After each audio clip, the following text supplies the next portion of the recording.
Om Shanti. 17th of January 2020. Today's effort. Before you perform a deed, speak a word, or have a thoughts, first of all, check whether they are the same as those of Father Brahma.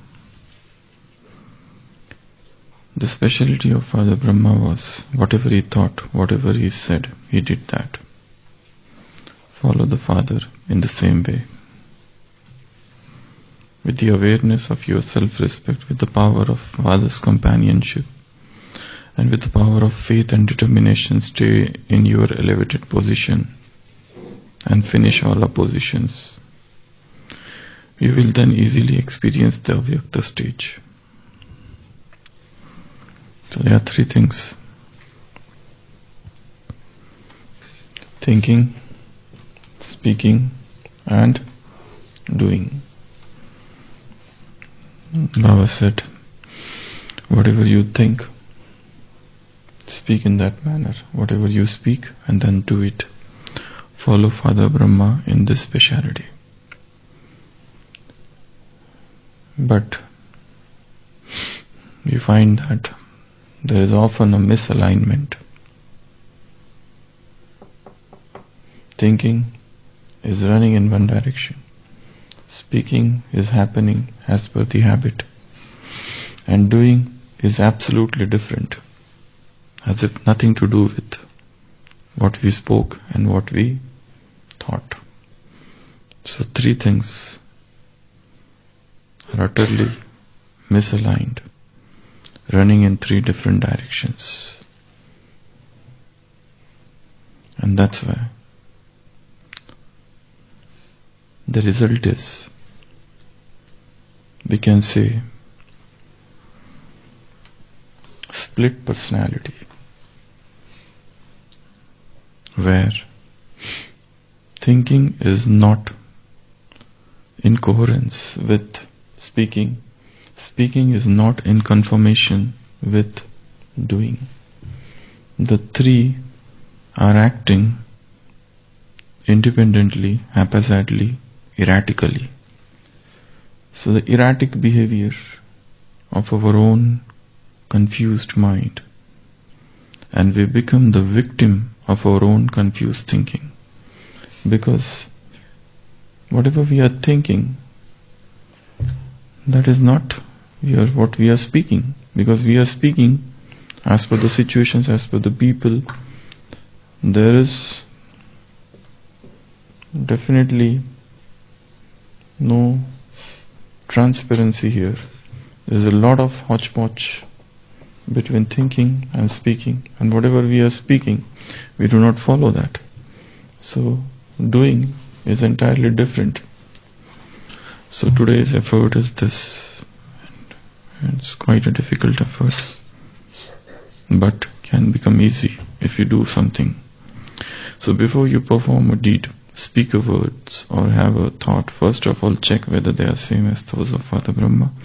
The speciality of Father Brahma was whatever he thought, whatever he said, he did that. So follow the Father in the same way. So what is the reason that what we think we don't speak, and what we speak we don't do? Why this discordance? Why is it like that? Lack of energy. Lack of energy, yeah. We are creatures of habit. We are creatures of habit. Three different habits. One habit of thinking, another habit of speaking, another habit of doing. So we are creating elevated thoughts, okay? But then we are not sustaining those elevated thoughts. It is only restricted to creation.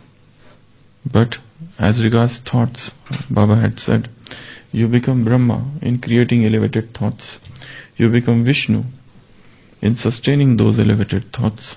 And then you become Shankar in destroying the vicious, the waste, the negative, the worthless. Remove the weeds from the gardens. The thoughts remain weak. And when we say thought, it means, for example, oath, pledge, or some thing that we resolve. There's a diagram of New Year, 31st, 1st and 2nd. This is 31st December, this 1st of January, and this 2nd of January. The person is here. I will do this, I will do that, I will do that. And he has done everything. Then again here, he is same as this. Only that one day he did everything. Again after one day, he came back to the same original state where he was. So, thinking and speaking. Okay, forget the speaking at present. Thinking. So why thoughts don't materialize?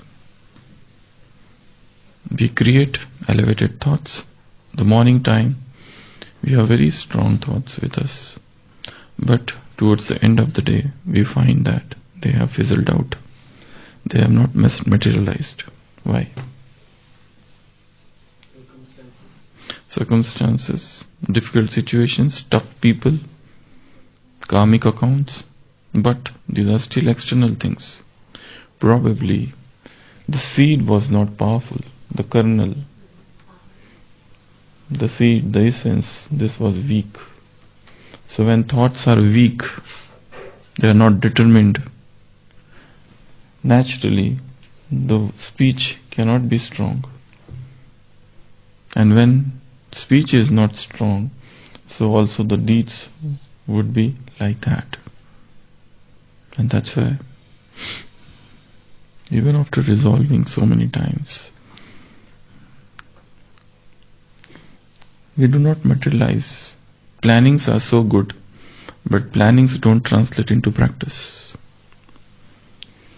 So one of the reasons is weak thoughts. Other thing, what we should do, that whatever we think, that should translate into practice. Everybody talks about mind power. Everybody knows about mind power, and yet elevated thoughts we create. Some people even can't create. And we are, as I said, creation of thoughts or creation of habits. And we become what we think. Whatever we are thinking 24 hours, our personality is the sum total of those thoughts. There are two things that should be done with thoughts. Then only they become real.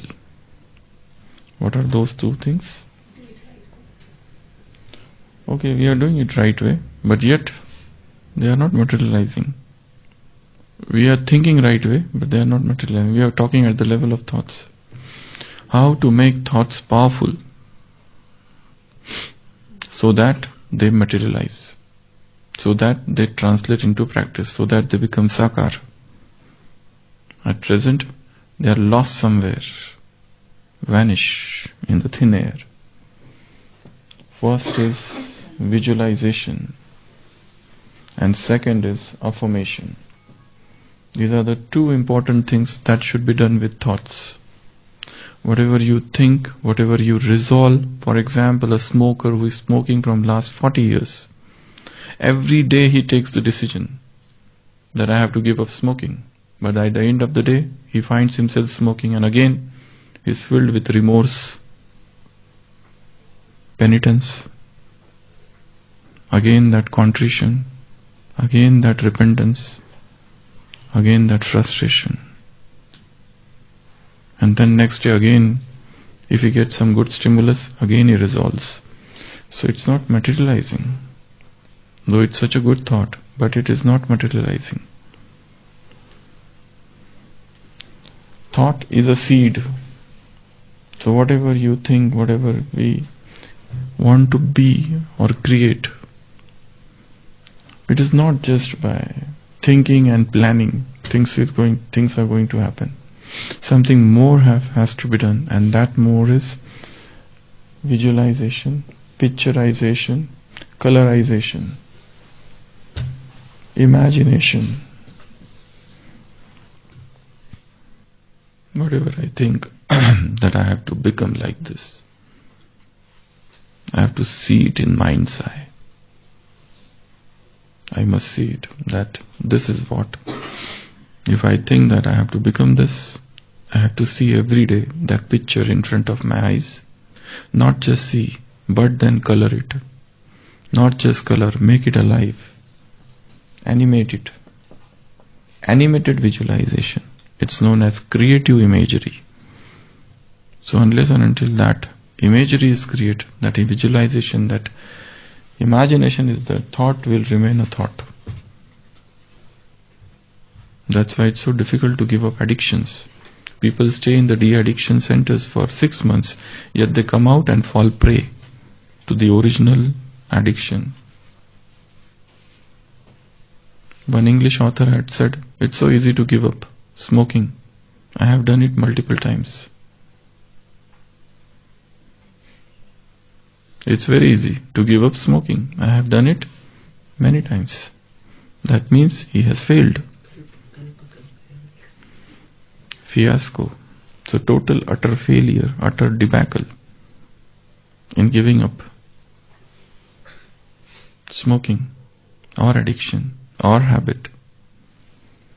So why this debacle is coming? Why this failure is coming again and again? Because the thought is just restricted to, I will do this. Let's example, tomorrow is 18th. So there are hundreds of people, thousands, they plan multiple things. But if you see that every 18th of January they had planned, but to what extent they were successful. Without reviewing that chart, they again make new resolves. That's good that you are making new resolves, but then you come to nothing. Because only planning is there, only bombastic words are there, flamboyant pledges are there, but no practical application. So the first thing for all thoughts, for any thought, is visualize it, see it in mind's eye, see it multiple times, picturize it, colorize it, and animate it. See, it's happening. It has become sakar. There was a man who was addicted to smoking, and he had a daughter, and his wife would not allow him to stay with them. She used to say that unless and until you give up smoking, you are not allowed to talk with your daughter. And he would love his daughter too much. Daughter is small. And he used to say that I have tried multiple times, but everything is failing. But she said, whatever, I am not going to spoil my daughter's life by your smoking. So what he did, he used to stay different. Every day he would imagine that he is playing with his daughter. He would visualize that he is playing with his daughter. And that will happen only when he gives up smoking. So this technique he used to give up smoking, and he was successful. In the similar manner, somebody fears giving speeches. There is a stage fright, there is a mic fear. So many people have done. They spoke in front of imaginary audience. And they visualize that whole world is listening and they are speaking. And that helped them get over their stage fright. So visualize. That is the first thing to materialize any thought. Second is affirmation. Affirmation means keep on repeating it. That repetition. Keep on repeating it multiple times. Create a thought, create a swaman. I can do it. It's very easy for me. It's quite easy for me. They are known as auto-suggestions. So there are two types of suggestions. One is auto-suggestion, second is hetero-suggestions. Hetero is that comes from other person.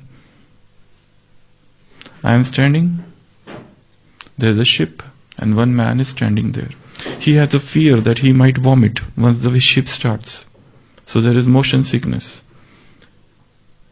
Other person notices that and he comes to him and says, I feel as if you have sickness. as if you will vomit. You look nauseous. And he says, yes, I am. And after some time he vomits. So that was a hetero suggestion given by somebody. Now, what about auto suggestions? I am standing and somebody comes and says, oh, I see, it feels as if you will vomit. I said, no, I will not. Nothing will happen to me. And nothing happens. So I rejected.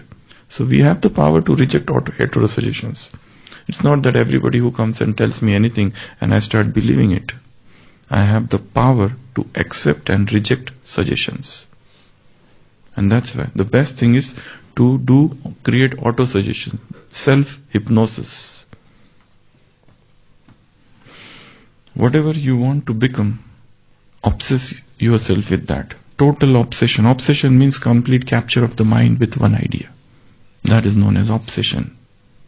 Total obsession. You're obsessed with it. You can't think of any other thing. You just want it. So total capture of the mind with one idea. So when any thought undergoes these two things, then thoughts become powerful, thoughts gain wings, and they become speech. And when the words that flow out from the mouth of such determined thought, those speech, those words are very powerful, and they are in conformation with thoughts. This and this, they are not different. They are moving in the same direction. Otherwise, planning remains at the level of planning. Speaking is the same, what we are habituated to. So whatever is the thought, for example, I have to plan my day. How do I plan my day? So whatever I plan, how strong is the planning? Have I visualized it? Have I used auto-suggestions? If not, the day would be very, very infirm, very weak. Speech, and then thought, speech, and the third thing is actions. Actions, actually you don't have to do anything. Action is the byproduct. Action is the result. And what we do, we plan at the level of actions. That's the wrong thing. Here comes do's and don't do's. I will not eat, I will eat. I will sleep, I will not sleep. I will go to the class, I will not go to the class.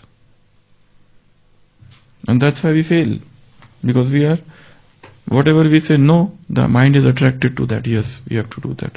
There is a road and there is a rock which is kept here. A man is going by bicycle.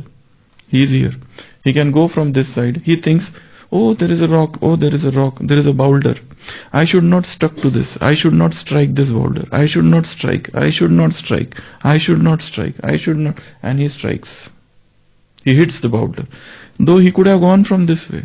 But there is a thought. I should not do this. I should not do this. I should not. I should not. Not that. Not only attracted him. This is a strange psychology. Sometimes this happens when the things are done at the level of actions. This is Srimad, this is not Srimad. Okay, this is not Srimad, but I am attracted to doing what is not Srimad. Not Srimad, not Srimad, not Srimad. And I hit upon it. This is how the mind behaves. Very strange. Difficult to fathom. Unfathomable, ununderstood, ununderstandable. So this is the first part of today's effort. The second part is with the awareness of your self-respect. So the first thing here is awareness of self-respect. Smriti Swaman. Smriti of self-respect Swaman. So with this, with Swaman, 1, 2, the power of Father's companionship. Samarthi. The power of Father's companion. I am company of Father. So first is Swaman, the Smriti of Swaman, the Samarthi, the strength of his companionship.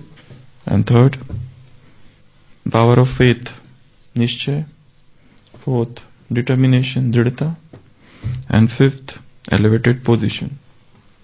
Elevated position. With this elevated position you can destroy, annihilate any of the opposition.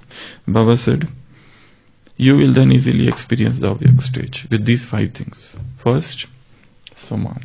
What is Soman in fact? Soman is nothing but autosuggestion. Soman is nothing but higher consciousness. Soman is nothing but self-hypnosis. Soman is nothing but coming back to one's own original stage. Soman is nothing but de-hypnotizing oneself. Soman is nothing but breaking down the shackles of body consciousness and getting stabilized again in that soul conscious stage. Soman is moving from unreality to reality. It is the journey from darkness to light. So Soman is not something which is to be borrowed, gathered, garnered, robbed from someone, somewhere. It is what I am. Soman is I am what I am. I am what I am. This is what is known as Soman. This is my real nature. And what is not my real nature? That I am masquerading. I am moving, donning that mask. And that is not my real nature. So Soman is coming back to one's original nature. One. Second is companionship of Father. With Father's company, with his company, one becomes strong. Samarthi, the strength of Father's company. The second is his companionship. Make some planning so that he stays with us all the time. He stays with us all the time. By any method. Whether I stay combined with him, whether I invoke him, whether I say thank you, just as we saw yesterday. Go for 1 second, say hello and come back. Go for 1 second, take drishti and come back. Go for 1 second, have talk with him and come back. Go touch him and come back. So companionship will make you strong. Because Father is the ocean of strength. Father is the ocean of powers. He is the ocean of infinite energy. He is the ocean of energy. The third, faith. Nishchay. Faith is something that makes you powerful. The faith that I am with God or God is with me will protect from all the hurdles, all the hindrances, all the impedance that may come your way. Other is determination, strong determination. Whatever you resolve, make it so strong, and make it strong by visualization, by repetition. Keep on repeating it multiple times. Keep on telling yourself, this I have to become, this I have to become, this I have to become. For example, a simple Soman or repetition is, I have answer to every question of life. This is a simple statement, but very powerful. I have answer to all the questions of life. I keep on repeating this again and again. And this statement itself will be a key to generate answers. Other is last, position. If you stay in your elevated position, you can destroy all the opposition. So these are the 5 methods to attain the Avyakta stage. So 2 homeworks today. First, thinking, speaking and doing. They should align themselves. They should become one. And another thing is these 5 things: Soman, companionship, faith, determination and elevated position. These all will help you attain the Avyakta stage. Om Shanti.